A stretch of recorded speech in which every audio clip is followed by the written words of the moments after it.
Você e eu estamos estudando a série SOT.32, Refutação contra Reperder-se.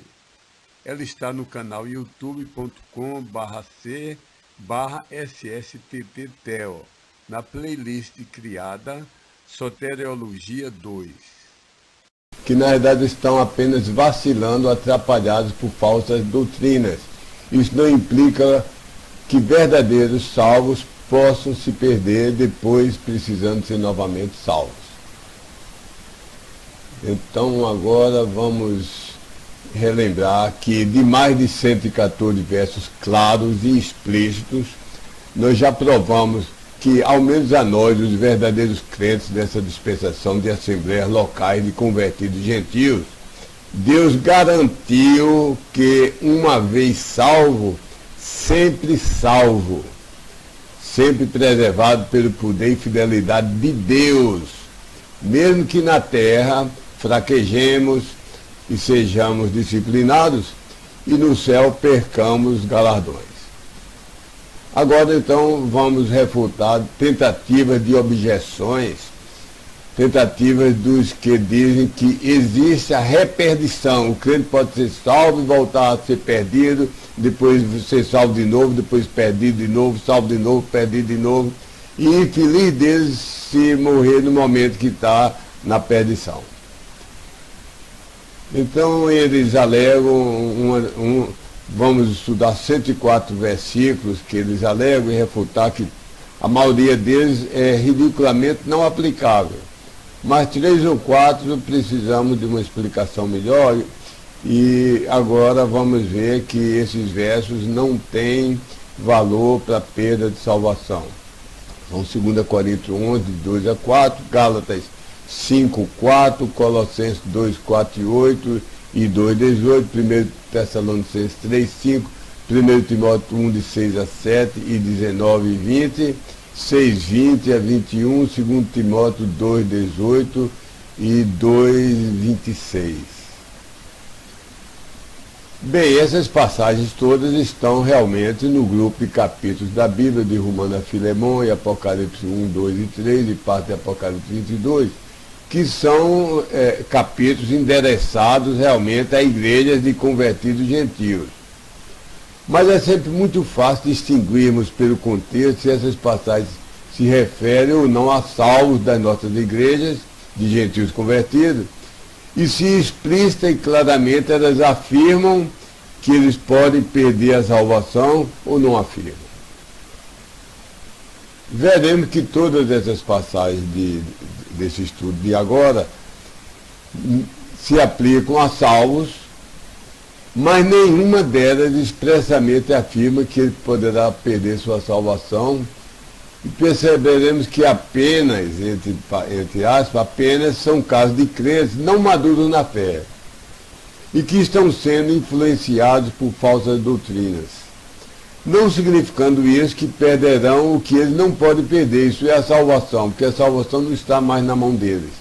A salvação foi um presente imerecido da parte de Deus, é imerecido, não pode ser merecido, veio através da fé, fé não pode ser perdida, e não veio através de nenhuma obra, e não é preservado através de nenhuma obra. Não é preservado através de nossa fidelidade, mas através da fidelidade de Deus. Então a preservação é garantida por Deus, é responsabilidade, e a operação é departamento exclusivo de Deus. Vamos ver 4 categorias desses versos. Primeiro, versos que falam de crentes vacilando, atrapalhados pela falsa doutrina do legalismo. Eles foram salvos, mas alguma denominação, começa a colocar na cabeça deles, eles são ainda imaturos, novos na fé, e começa a colocar ideias de legalismo. Legalismo não é ser correto, não é procurar se esforçar para fazer as coisas de Deus, mas pensar que só ganha a salvação se conseguir seguir a lei num certo grau, que eu não sei qual é, e sem cair em certos pecados que dizem eles que são pequenos, e não cair em certos pecados que dizem que são grandes. Então, legalismo não é a lei que na verdade é pura, santa e boa, mas é a tentativa de subornar Deus, de comprar a salvação, de tomar a salvação das mãos dele e dizer, assunto agora é comigo, Deus, o Senhor não vai resolver, quem vai resolver sou eu. Isso é que é o legalismo e que é condenado na Bíblia. Então a primeira passagem que eles alegam é: o Hélio, vamos colocar em forma de pergunta, você não acha que Gálatas 5,4 está afirmando que há crentes que caem da graça salvadora e que Deus os condena ao inferno? Vamos ler o que a Bíblia diz. Gálatas 5,4: Fostes destituídos de todos os efeitos provenientes de junto de um Cristo, quaisquer de vós que em a lei estáis sendo justificados, da graça descestes para fora. Esse versículo é provavelmente o texto preferido da teologia arminiana, dos que brigam, lutam, dão sangue para. E é um crente que tem certeza de salvação e dizer: você não pode ter certeza de salvação, você tem que morrer de temor, você pode perder a salvação. Então, esse talvez seja o versículo preferido, especialmente a frase: da graça descesse para fora. Mas nós temos que nos perguntar o que é que causou a esses Gálatas atrapalhados, confusos, essa descida para fora. E aí vinha a grande ironia. A ironia contra nossos objetores. Porque foi justamente um frenético e infrutífero esforço para ter obras. O que fez, ocasionou essa frase, da graça saíste ou desceste para fora, fosse tirado para fora, o que ocasionou isso foi um frenético e infrutífero esforço para ter obras e ganhar e preservar a salvação por obras. Veja o contexto. Foi um frenético esforço para cumprir a lei mosaica com perfeição e não precisar mais de salvador, dizer eu estou salvo porque eu estou cumprindo a lei. Foi um frenético e infrutífero esforço para eles mesmos preservarem as suas salvações.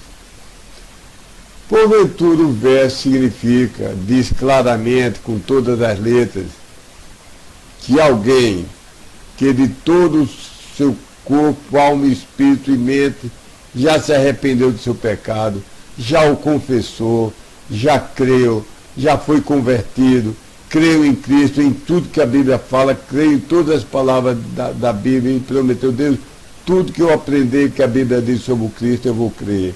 Tudo que eu aprender que a Bíblia diz sobre a salvação, eu vou crer. Tudo que eu aprender na Bíblia, eu vou crer, literalmente, como está dito, mas olhando o contexto.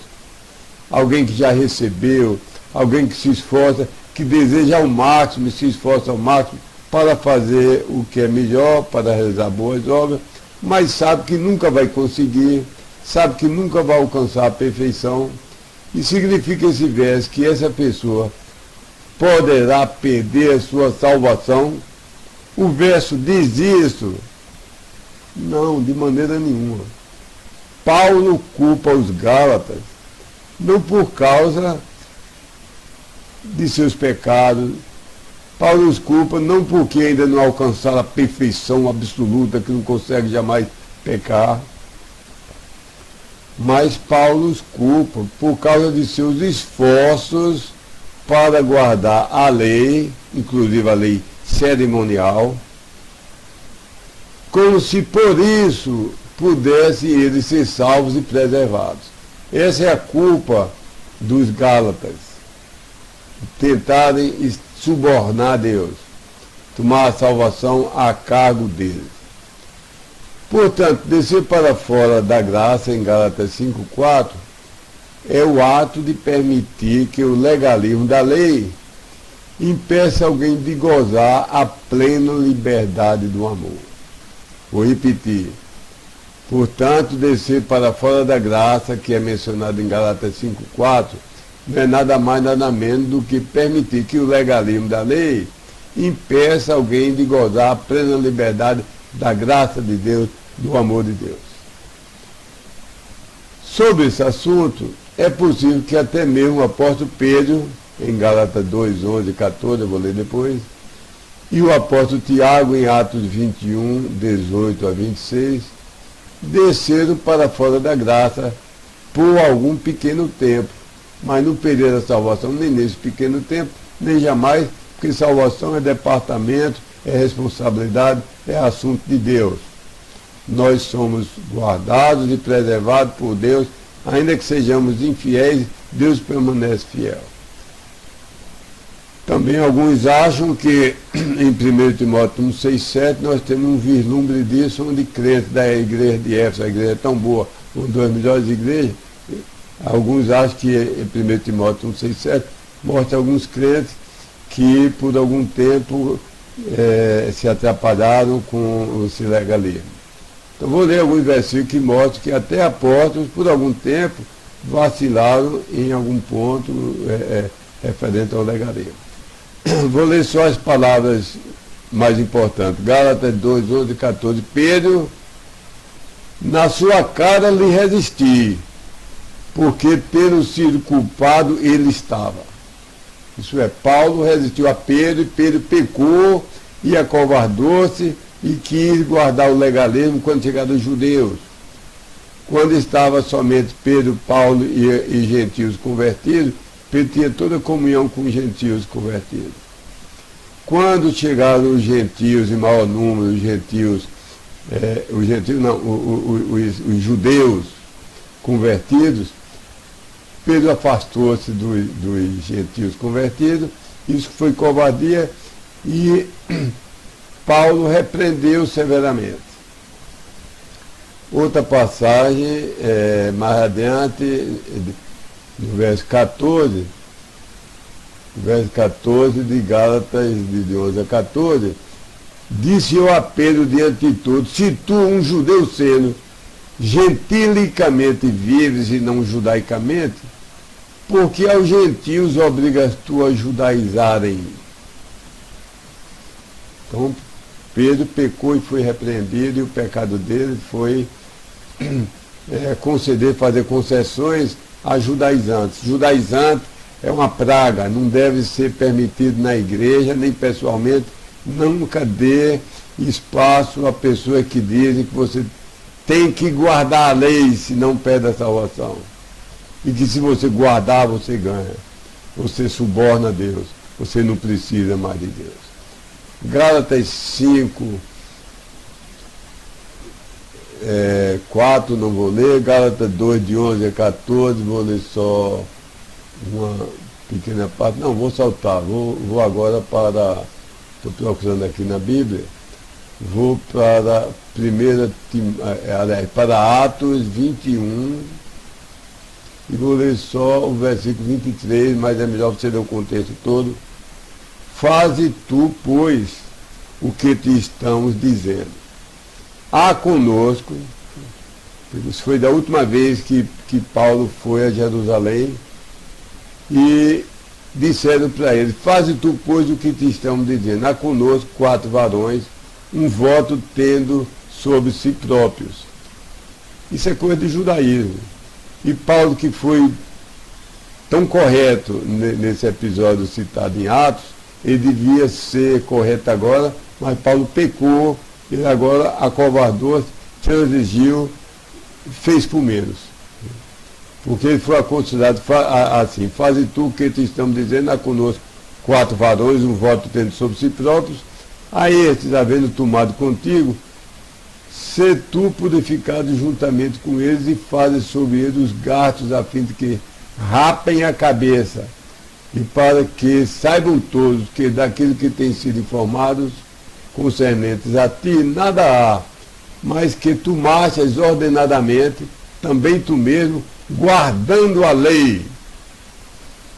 Então foi um momento que Paulo vacilou, que ele escorregou. Ele fez mal por eles. Ele cedeu. E ele deu o dinheiro. Ele não foi raspar com a gilete. Era um voto judaico. E nós crentes não temos nada a ver com o judaísmo. E Paulo, que foi tão corajoso e tão bravo por tanto tempo, nesses momentos, já perto do fim de sua vida, ele acovardou-se aqui. E, continuando o verso 26, diz: então Paulo, havendo tomado consigo aqueles varões, e no dia se seguindo, juntamente com eles, havendo sido purificado, tinha entrado para o templo. Então Paulo fez um ritual de purificação do judaísmo para entrar no templo judaico, e isso foi uma coisa errada do apóstolo Paulo. A Bíblia é inspirada, não são homens que são inspirados. A Bíblia é infalível, homens são falíveis. Mesmo os homens que escreveram, Deus usou como amanuenses, como máquinas de datilografia. Deus pôs as palavras dele nas mentes dos homens, os homens escreveram a palavra de Deus. Mas homens são sempre falhos, nunca olhemos para homens, olhemos somente para Deus. Então, continuando, tinha entrado para o templo, anunciando a completação dos dias da purificação, até que a oferta foi oferecida em benefício de cada um deles. Então, Paulo voltou a fazer ofertas do judaísmo. Isso ele condenou, ele próprio condenou tanto, mas ele caiu nisso. Então, há momentos que crentes caem nessas fraquezas, mas não perdem a salvação.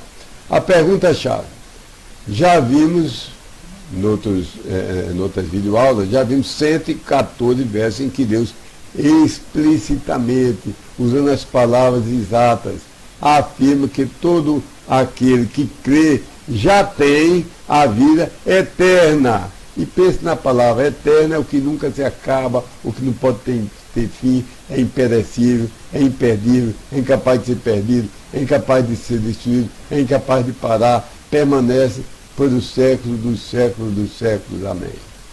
Então já vimos esses 114 versos em que Deus nos dá essas promessas.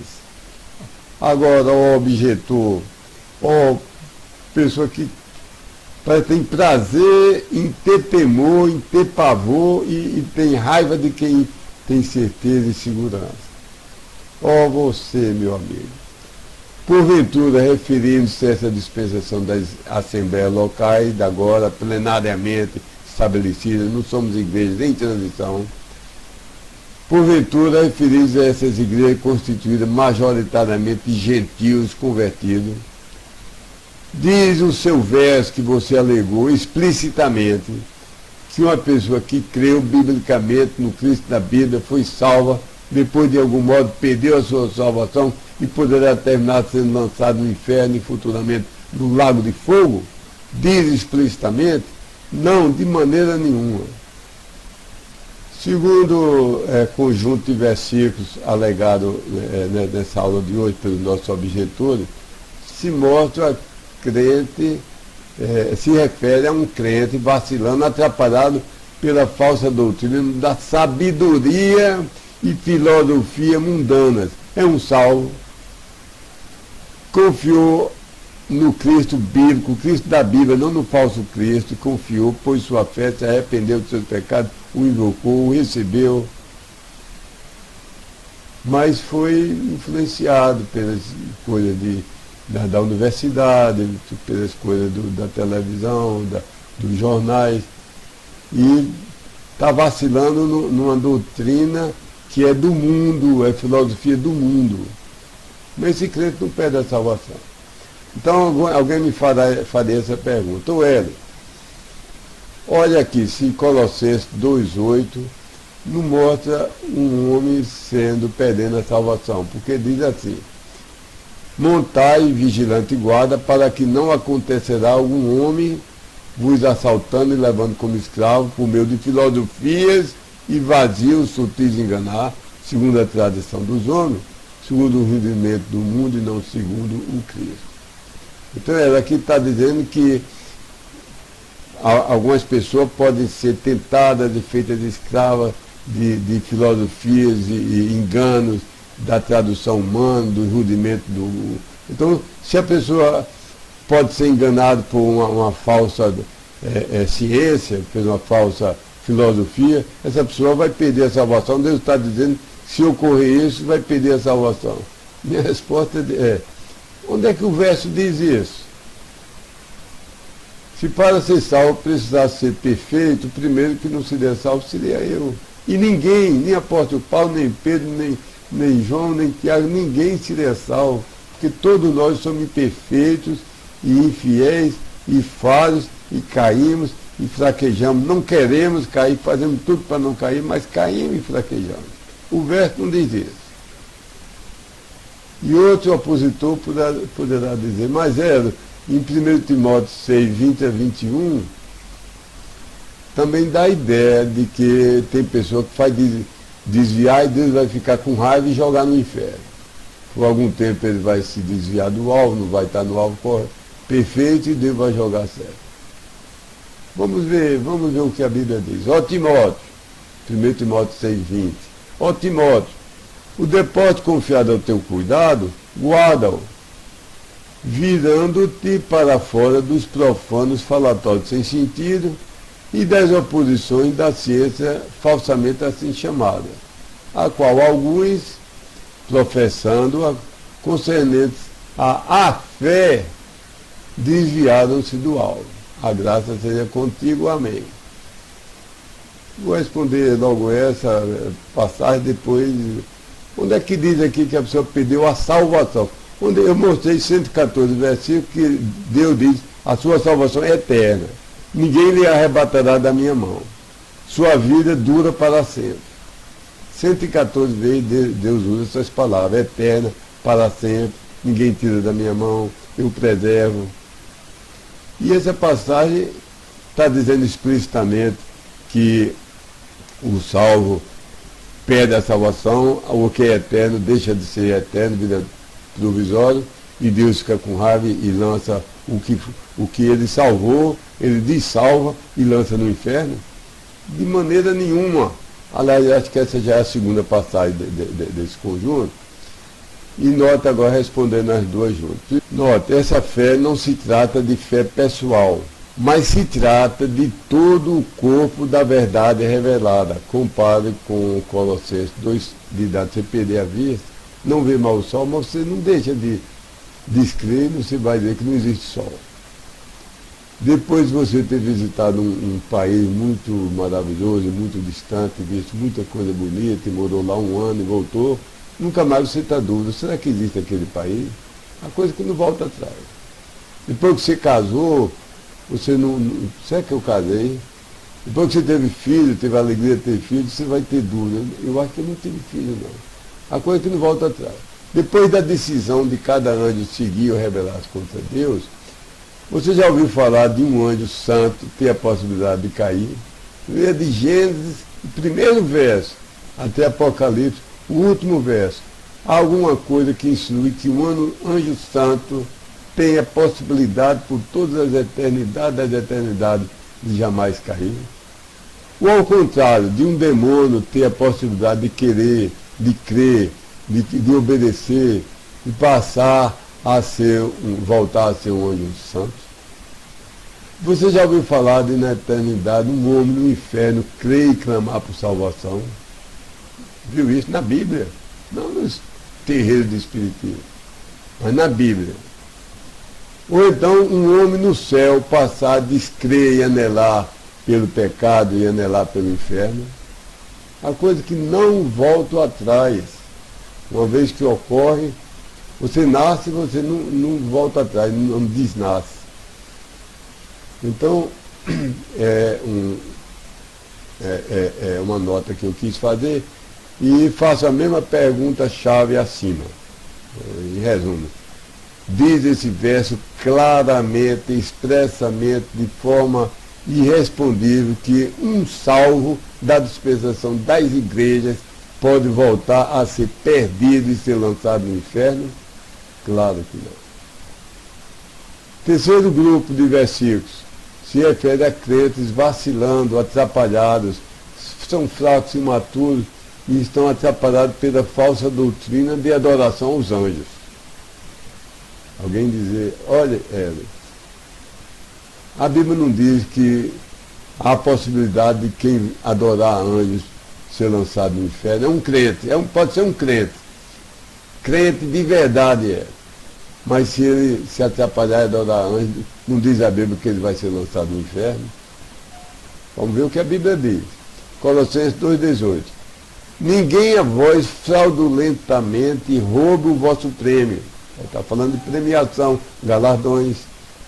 Ninguém rouba o vosso prêmio, deleitando-se em falsa humildade e em exteriorização de adoração dos anjos, invadindo e metendo os pés dentro daquelas coisas que não tem visto, debalde inchado de soberba debaixo da mente, com natureza da sua própria carne.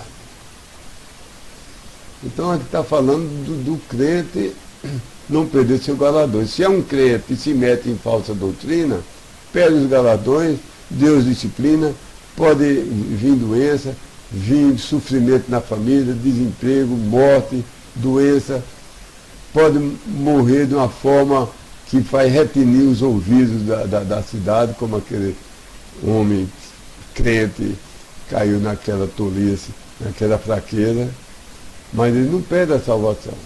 E esse verso não diz nada disso. Só diz, ninguém roube o vosso prêmio.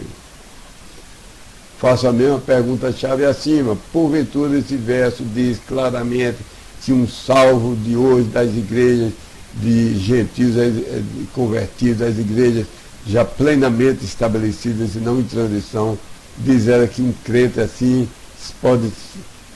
foi salvo, seu nome foi escrito no livro da vida, depois Deus se arrependeu e ficou com raiva e vai jogar no inferno? Isso é ridículo. Quarto e último conjunto de versos. Versos que se referem a crentes vacilando, atrapalhados por uma falsa teoria de uma ressurreição já passada. Eu nem lembrava dessa possibilidade. Se alguém me dissesse ontem que houve crentes que pensaram que já houve a ressurreição, eu dizendo dessa maneira, eu estranharia e diria, não estou lembrado disso não. Mas algumas pessoas acham esse versículo e tentam dizer assim, o Hélio, como a Bíblia censura quem já creu que a ressurreição já ocorreu e ele perdeu o trem, perdeu a ressurreição, eu acho que Deus, essas pessoas que pensam dessa maneira, Deus vai lançar no inferno profundo, nas chamas do lago de fogo. Vamos ver o que o versículo diz. 1 Timóteo 1, 19 a 20.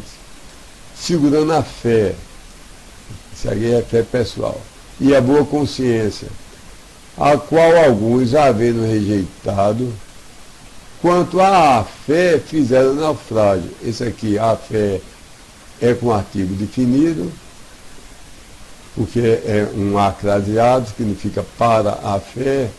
Então, quando é a fé com artigo definido, geralmente é o conjunto de doutrina da Bíblia.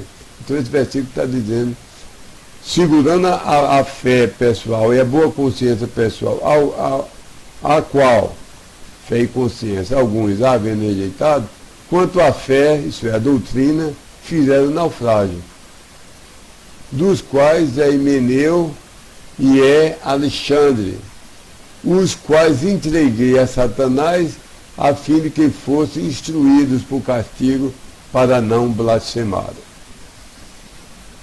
Então, uma explicação é que Himeneu e Alexandre não são salvos, nunca foram salvos, eram falsos salvos, porque aqui não está dizendo que eles são salvos. Mas muita gente boa, melhor do que eu, pensa assim, só há um outro versículo na Bíblia que diz, entreguei a Satanás. É quando Paulo se refere àquele incestuoso, em 1 Coríntios 5, que fazia sexo com a esposa do seu pai, talvez a sua própria mãe, ou talvez a madrasta, não sei, mas fazia sexo costumeiramente com a esposa do seu pai, e ele era um homem bem quisto na igreja de Corinto, e ninguém o repreendia. Paulo repreende severamente aquele homem e diz que esse é um pecado que nem entre os descrentes jamais se ouviu falar. Então Paulo diz, entrego a Satanás para a destruição da carne, para a salvação do Espírito no dia do Senhor Jesus Cristo. Então, muita gente boa, muitos teólogos, exegetas e pessoas melhores do que eu, pensam que esses homens eram salvos por causa da semelhança dessa frase. E fizeram naufrágio contra a doutrina, mas não perderam a salvação. E foram entregues a Satanás, para Satanás dar uma doença, tal como deu a Jó, uma doença que assombraria toda a cidade, a gravidade da doença, se ele não se arrependesse, morresse, mas o espírito seria salvo. Notas. Vou repetir, a fé se trata não da fé pessoal, mas de todo o corpo de verdade, a verdade da Bíblia. Outro versículo final desse estudo de hoje, os quais concernentes à verdade se desviaram do alvo, dizendo a ressurreição já ter ocorrido e submeteram a fé de alguns. Então, aqui nesse versículo, vemos que alguns, não diz que são salvos, mas alguns entraram na igreja, concernente à verdade, um V maiúsculo, que é Jesus Cristo, se desviaram do alvo e introduziram doutrinas horríveis contra Cristo, que é a verdade, e disseram que a ressurreição já havia ocorrido e que eles tinham perdido e estavam entrando na tribulação. E subverteram a fé de alguns, a doutrina de alguns ficou toda atrapalhada. E todo mundo, no mundo inteiro, todos os crentes foram salvos, só restamos nós aqui, então nós não somos salvos. Então, Deus, usando Paulo, está repreendendo isso, mas não está dizendo que esses homens eram salvos, podem jamais terem sido salvos e continuaram indo para o inferno, para onde sempre ia, não houve uma mudança de rota, eles não estavam indo para o céu e mudaram de rota para ir para o inferno. Ou pode serem crentes e ter sido repreendidos, talvez perdido a vida, mas guardar a salvação. O certo é que esse verso guarda silêncio quanto ao destino das pessoas que fraquejaram, influenciados pelos falsos mestres, e guarda silêncio dos falsos mestres se eram salvos ou não. Então não é um verso que prove nada. Faço a mesma pergunta-chave acima. Porventura esse versículo diz, expressa e claramente que um salvo perdeu a sua salvação? Não quer você, agora dei por terminado o estudo do verso, agora quero fazer uma aplicação a você que está aí, me vendo, me ouvindo, e pense na sua alma, como se houvesse uma pessoa no mundo. Não quer você se humilhar, se arrepender, pedir perdão a Deus por nunca ter crido nos 114 versos que lhe mostrei, que uma vez salvo, sempre salvo. Deus diz explicitamente, creu, vida eterna. Creu, vida que jamais acaba. Creu, ninguém arrebatará da minha mão. Não quer você crer, meu amigo, e ser salvo?